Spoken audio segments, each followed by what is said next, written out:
Kalau kita ngelihat secara keseluruhan dulu, ini terjadinya anomali dalam artian kita di bisnis perunggasan secara normal kalau di bulan Ramadan seperti ini adalah saatnya dalam tanda kutip kita panen. Harga biasanya tinggi baik itu broiler maupun layer, bertahan di sebelum Ramadan, masuk Ramadan agak turun, mungkin di minggu kedua, minggu ketiga mau lebaran harga naik, terus bertahan sampai 2 minggu setelah Idul Fitri. Harga hampir dipastikan di atas 20.000 untuk live bird. Untuk layer pun peraknya pasti di atas 35-36.000, mungkin lebih. Dengan adanya COVID ini, semua struktur ekonomi termasuk di industri perunggasan berubah. Terjadi oversupply akhirnya. Lebih kurang total populasi broiler breeder di Sulawesi Selatan itu 900.000 sampai 1 juta ekor. Sampai 1 juta ekor populasinya. Kalau dia mengkali 40% aja dari hatching egg, kalau kita bandingkan dengan populasi layer yang ada di Sulawesi Selatan, itu andai kata dia mengkali 40% dari hatching egg tadi atau telur tertunas, itu sebenarnya hanya menyumbangkan 2,8% dari bagian telur layer se-Sulawesi Selatan. Tapi masalahnya tadi yang Pak Ramli bilang, nggak ada kapal yang bisa menyalurkan telur sulsel ini ke wilayah lain seperti Kalimantan Timur dan Kalimantan Utara, yang 60-65% harusnya keluar. Itu satu.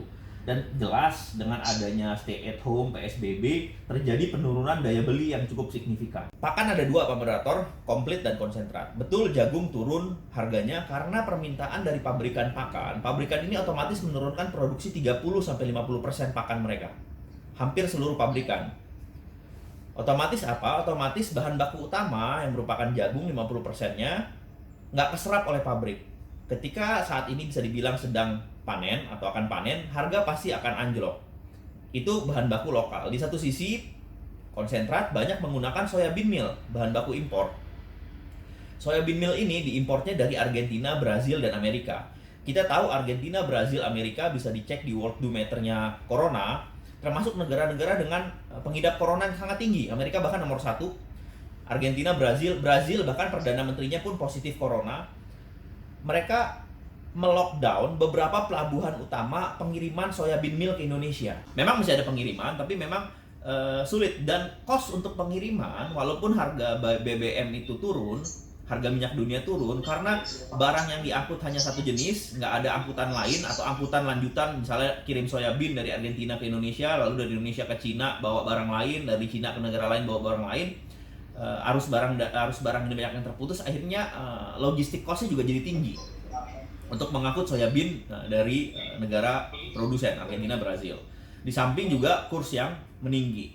Jadi bukan hanya faktor kurs yang menyebabkan harga bahan baku import itu tinggi, tetapi juga keterbatasan logistik cost yang lebih tinggi walaupun harga minyak dunia turun karena nggak ada barang lanjutan yang akan dikirim, dan juga kebijakan dari negara-negara produsen bahan baku impor. Contoh lain, ketika Cina lagi high coronavirusnya, kita tahu importase bahan feed aditif paling tinggi, mineral, asam amino, vitamin itu dari Cina. Itu harga mineral, vitamin, asam amino melonjak hampir 3 kali lipat.